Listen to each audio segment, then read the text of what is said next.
Santexnik shu 3 ta savolingizga javob bermaguncha u bilan kelishib qo'ymang. Birinchisi, berayotgan taklifingizni aniq bir hisob-kitobga asoslanib beryapsizmi deb so'rang.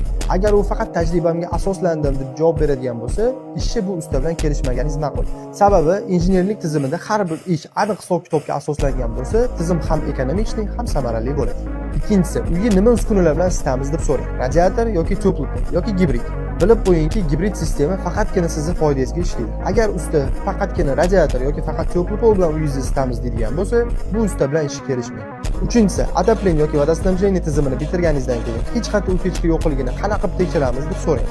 Agar javobi biz ishlagan joyda hech qanaqa o'techka bo'lmagan, alohida test qilish shart emas desa, aslo bu ustaga obyektingizni topshirmang.